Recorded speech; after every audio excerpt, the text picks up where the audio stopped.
How y'all doing? I want some of your brown sugar. I want some of your brown sugar.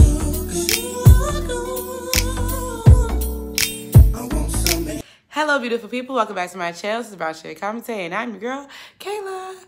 If you're new here, make sure to subscribe for more videos about Black entertainment, Black womanhood, and whatever else I feel like talking about this week. All right, let's get right into it. So, it's been a cute minute since you done seen my face, you know what I mean?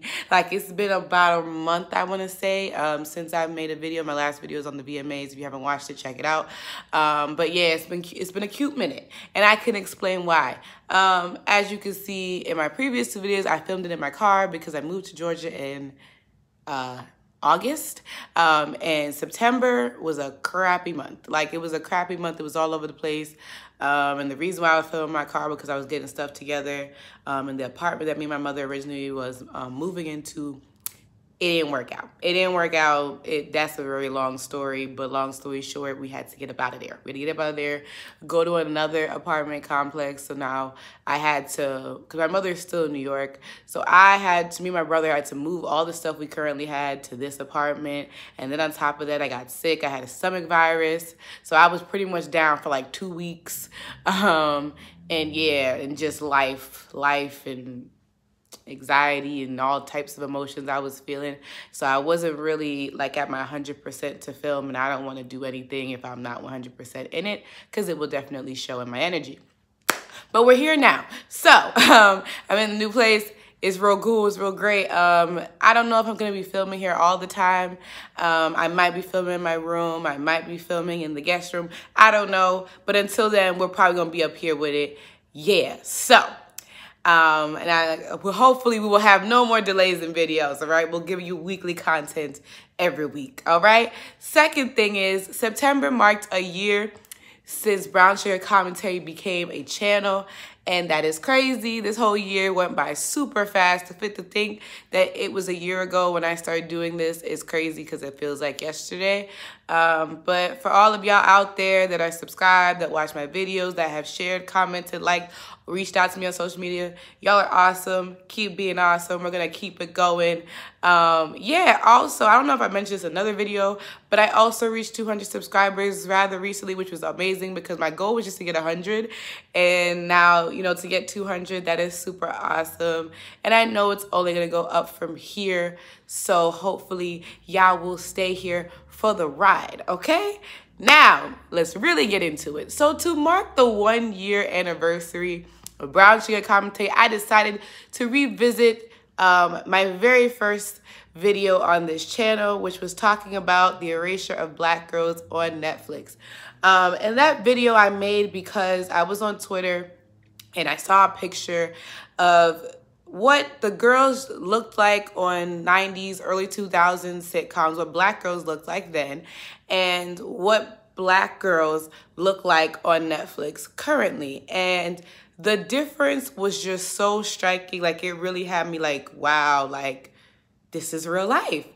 Because it was something that I kind of like was cognizant of, but it wasn't something that I really saw in comparison. Because if you grew up in the 90s, early 2000s, you know that Black girl representation was very much plentiful. There was light-skinned girls, brown-skinned girls, dark-skinned girls. You know, you had your Hillary Bankses, you had your Moeshas. You know, you had your Whitley Gilberts, your Denise Huxtables, as well as your Vanessa Huxtables, your Rudy Huxtables. Like, you know what I'm saying? Like, it was all types of representations for Black girls that see themselves. And that's practically why a lot of us have, you know, pretty decent self-esteem, because we saw pretty Black girls all the time. But then you go on Netflix nowadays, and especially when it comes to like stuff geared towards teens or young adults, you see that, one, there's not much Black people at all. And if there is going to be a Black person, it's usually a guy. And if there's a girl, the girl, she's biracial. She's a biracial girl, okay? Like, they're always lighter skinned, loose 3C type of hair, like thin, just the same old, same old, same old. And literally, like I said, you get any Netflix original movie and television show, that is how the Black girls look. And I say Black girls in quotations because we all know Black girls don't look like that. on a regular basis. Like, it's just not accurate. And these girls are not being shown as biracial, as in, especially like biracial is having one black parent, one white parent. They have two black parents. And we're like, how is that? How? What? So that pissed me off, right? Because I feel like, you know, we're in 2021. There's no reason why I should be going on Netflix and looking at these movies and television shows and I'm not seeing nobody that vaguely look like me. It makes it feel like we don't exist in the world when that is clearly not the case. And then the other thing that inspired that video was because I remember at the time, Grand Army was just becoming a show, whatever. It was the trailer for the show. And trailer for Grand Army. I was like, this is really interesting because I seen black girls in the show. And I said, how interesting is that when y'all have y'all like rom-coms or your coming-of-age films or shows like Stranger Things where it's like, you know, sci-fi adventure type things or like literally anything else, anything that's like fun, lighthearted, y'all don't find dark-skinned girls nowhere. Y'all don't find black girls, monoracial black girls. But when it comes to the struggle, when it comes to poverty, when it comes to oppression, social justice type of films or things that are very heavy and serious in tone, y'all find black girls. Like, it's just like, how interesting is that? How interesting is that? Convenient is that? Wow. How convenient is fucking that? Tazika said, even thinking about the one and only Netflix original film that has to do with like young teens or whatever, which was See You Yesterday. And that film deals with a young girl who made a time machine and has to use said time machine to go back in time to prevent her brother being killed by police. What? Why? Why is that? That still pissed me off. Like, what was the reason? Why did we go that route? Like, very confusing. But yeah, so if you want a deeper dive on how I felt about all of that, it's in that video. But I bring it up because I decided let's revisit and say, you know, in the year that we've had, especially last year with all the Black Lives Matter and the social justice things and race relations going on, has Netflix improved their representation of black women? The answer is no. The answer is no. The answer is freaking no. So let's talk about it. So Grand Army got canceled. That's number one. And I liked Grand Army. I had my reservations about it in the beginning because I thought it was going to be very much like, I thought it was going to be something else. Like, I thought it was going to be very much about race relations, like racism in the school or that type of thing. But it wasn't really that. It was more so like, it was this typical like teen drama, except it was way more like heavier, very heavy subjects being tackled, but it was a good show overall. And I really liked the character Dominique because one, she was Haitian, and I felt like you never really see Caribbean Americans being represented on television, especially like not Haitians. I don't see that often. And like the fact that she spoke Creole, like that was really dope to see. And I liked her, and I liked her friend group. I really wanted to see what was gonna happen. And I also love their deep dive into like the school to prison pipeline, because that's also something that people do not talk about at all. So I was really like looking forward to that show continuing, but it got canceled and I was really upset. But I wasn't surprised because, you know, certain shows, like I felt like the show was not that marketed well, I feel like. And then like all the controversies with the writers and all that, I felt like it wasn't gonna go past season 1, which is unfortunate. But yeah, so Grand Army, that was like the only thing. And then Blood and Water had its season 2 recently, which was amazing. But I already told you about Blood and Water, I think last year. But Blood and Water, as it stands, is the only show that has like 2 dark-skinned monoracial female leads. That is all. And it's a South African show. Like that's embarrassing. Like, not embarrassing for South Africa, good for them, you know, being shown to like, you know, a global audience. But what I'm saying is like, it's crazy how the only representation we have technically, it's not even Black Americans, it's Black South Africans. Like, what? And then, dear white people, I gotta laugh because the way I have another video coming probably right after this one. where I will be dragging the hell out of their white people. I promise you they gonna get the dragon of a lifetime for what they did. They will have to answer for their crimes, what they did in this last season. Crime. It's a crime. It's a crime. And we already know about that, like, their white people. The main protagonist is biracial, and at least they show that she's biracial, but she's been the focal point from day one.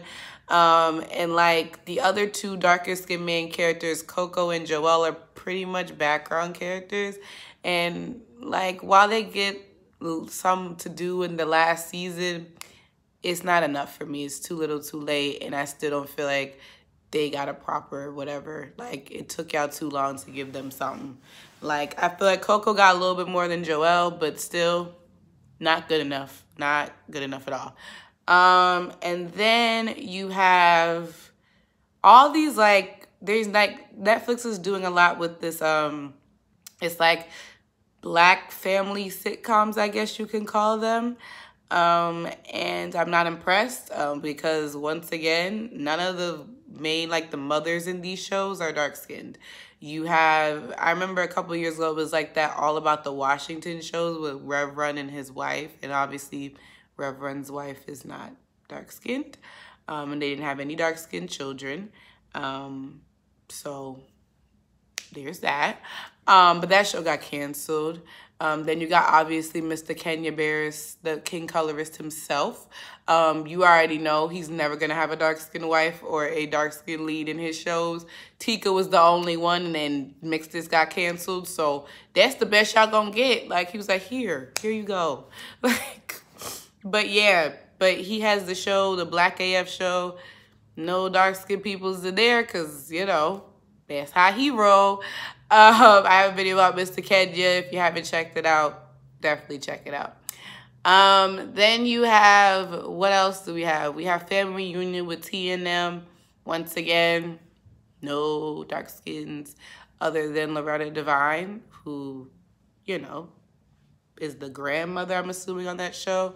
Then you have a newer show called, what was it, the Crenshaws, the Upshaws, the something like that. It's Mike Epps and Wanda Sykes and Kim Fields in that.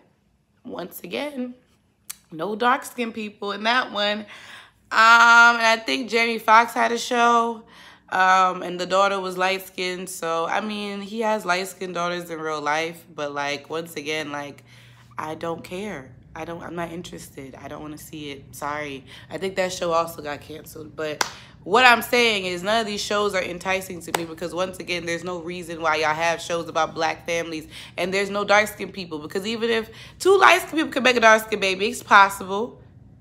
Even if it's a lighter-skinned person, a brown, because a lot of the time the fathers are dark-skinned. So you're telling me a light-skinned person and a dark-skinned come together and they all got biracial-looking kids? It's what?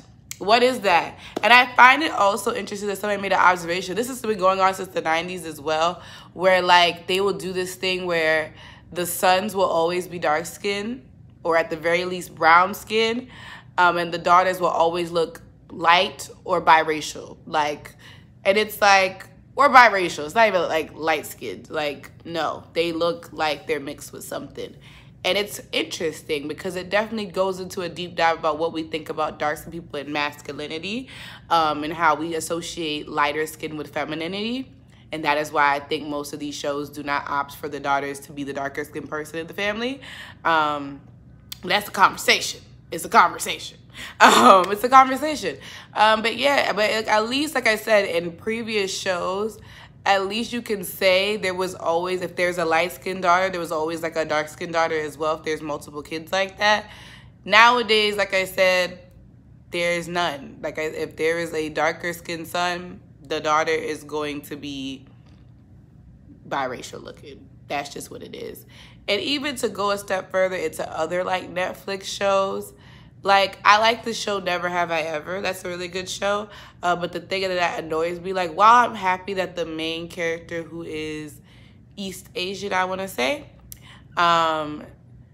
like, the character's family is from, like, India, whatever, and she's darker skinned, which is, like I said, any place that's been affected by colonization and white supremacy, they have an issue with colorism. And, you know, India has been very synonymous with excluding darker skinned folks in their things, especially like their Bollywood films and things like that. So to see that the young girls have a person to look up to in representation, and I forget the character's first name, but you know, at least y'all have that. Like, that's great for Asian representation. But her best friend is biracial. Like, she has a biracial friend that's supposed to be the black friend. And it's like, nothing new, nothing new. Sex Education introduced a darker-skinned non-binary character this season, which was dope, making Sex Education having the most dark-skinned people in their show, which is great. I mean, but once again, where is Sex Education at? The UK. Like, it's just like America. What are we doing? What are we doing? What are we doing? What's happening here? It's not making sense. It's not making sense. Because, yeah, like I said, we have All My Black that just ended. I just finished watching the final season. I mean, I wasn't expecting them to introduce a dark-skinned character at this point, but I was hopeful. I ain't gonna lie to you. But no, I mean, they sure did find the dark-skinned girls, though, to be Jamal's little fligs, though. They did, in those first couple of episodes. I said, how interesting is that? Like, all of a sudden, dark-skinned girls popped up at this school, you know, when we ain't seen no dark-skinned women. This is dark-skinned girls the entire show. Like, what's that about? What's that about? And they talk about they making a spinoff. I'm not watching it because I already saw the kids. I think they showed them like at the end of the like last episode. All of them look very much light. And I'm like, once again, do Afro-Latinos not exist? Do darker skinned Latinx folks not exist to y'all? Like, I'm confusion. I'm very annoyed. I'm like, nah, there ain't no excuse. Like, you had an opportunity to make what you did in the first show wrong, and you would do this in the spinoff. I'm not watching it. I'm simply not gonna watch. Then here's the biggest thing. So there's a new movie coming out. I think it's called The Harder They Fall. It's supposed to be a black western, which is like exciting because if you watch the video that I was talking about, types of black films, and I said one thing I would really love to see is a black western because I feel like I've never seen that before, and now they have it. And some of the characters in the movie is based off of real people in history, one of them being Stagecoach Sally. And Stagecoach Sally is not being played by a fat black woman. No, she's not. Or dark-skinned woman. It's being played by a light-skinned woman with loose curly hair who is thin. Which is, I think that's the same actress from Atlanta. I want to say I've seen her in there. But yeah, no ma'am. Like, absolutely not here for it. That really upset me because it was just like, how many times do y'all got to keep doing this nonsense? Y'all telling me y'all couldn't find a darker skinned actress to play this woman, like, accurately? Like, what is the reason that we couldn't find someone that resembled the person that the girl's supposed to be playing? Like, it don't make no sense to me. Why is it that darker skinned women always have to be erased from our own narratives? Like, it's ridiculous to me that this is a thing. And like, shame on the actress as well. Like, there's too many instances where light-skinned actresses know good and damn well they have no business playing somebody, and they'll do it anyway to get their check. But it's like you're gonna get other roles. It's not like you're starving for roles or anything. You always get a role because of how you look. Like, for once, give the opportunity to someone who deserves it, period. Like, I don't get it. And then y'all wait until tragedy strikes in the world, like race relations, so y'all finally be like, oh, you know, maybe I should have done that role. I'm looking at you, Zoe Saldana. Yup, looking at you. Okay? It shouldn't have to take that long for y'all to realize, oh, maybe I should not be stealing roles from darker skinned women. It's disgusting. It's disgusting. And at the end of the day, like I said in my previous video, I don't have a problem with light-skinned or biracial folks getting roles or representation because they deserve to have their stories told. They deserve to be seen on screen as well. But this, like, erasure of darker skinned people and monoracial black people in media is disgusting. It's not fair. It's not right. And for Netflix to try to talk about how much they support black people with their whole strong black lead nonsense, which that social media page is interesting. Like, I follow it, but I remember when it was like Malcolm and Marie, and they were like on Twitter, they had a picture where she had like the knife to his face or whatever. It was like, we love Hood Zendaya. And I was like, what is Hood about what she's doing? Like, that's weird. That was a take that we didn't have to have. Very odd. I also don't like the name because I don't believe in like the strong black character trope because it's very harmful to real life black people. But neither here nor there. Y'all made that whole campaign to advocate for telling more black stories. And then, you know, they were responsible for bringing back a lot of the 90s sitcoms and 2000 sitcoms that were brought back last year. And while I commend them for that, I don't think, like I said, there's still a lot of work to be done. And I don't know how much say they do have and whatever, if it's just for show, I don't know. But it's not enough. It's simply not enough. And like I said, how could Netflix see those shows from the 90s and 2000s and see like all the representation and not, you know, notice the disparities in how black people are being represented back then and how they're being represented now, and not want to like advocate for more black stories with black people? Like, it's just of all shades and sizes. Like, it's ridiculous to me that this is what's still going on this platform. And I mean, you know, at least Hulu, Hulu really doesn't have a lot of content that gets like super popular, as well as like HBO Max does a little bit, but like, I mean, they got Insecure. You know, Insecure about to end, but at least they got Insecure. Okay. Stars, I mean, they have P-Valley and some other shows as well where there's dark-skinned people in there. So I'm not mad at Stars. Like I said, it's mostly Netflix that I just feel like, for the one, like, to be the biggest out of all of them, because I still feel like Netflix is still the biggest streaming platform, it's ridiculous that y'all are still fumbling this bag. Like, it's just, like, annoying. And, yeah, I just had to let that out because I just feel like at this point, like, what are we doing? Like, what are we doing? Don't sit there and say you care about black people, but the only time you want to show us is when we going through some traumatic stuff. Like, well, traumatic racial stuff. Because, I mean, people gonna go through traumatic stuff. Like, the only thing I commend them on, it was, like, this romantic movie I watched. I forget the name of it. But it had Kofi Siriboe, and I don't remember the girl. But it was two dark-skinned people as leads, and it was a romantic movie. And that is something you don't see every day at all, to be honest. And it was a cute movie. I mean, people said it was boring, but I'm like, I feel like people who talk about like films like that are boring. Like, you just don't like romance films. Like, it's a typical romance film. I thought it was cute. It was real cute. And like I said, I really like the fact that there were two dark-skinned leads. That's really dope. But I mean, I need more. I need more. One movie every couple of years ain't gonna cut it. It's just not. Netflix do better. We gonna revisit this topic in a year and we'll see what Netflix is giving, I guess. But let me know all your thoughts about how dark-skinned people, or dark-skinned women specifically, are treated on Netflix. What do you guys think? What do you think Netflix should do? Let me know all that good stuff in the comments, and I'll definitely see y'all in my next video. Peace out, y'all.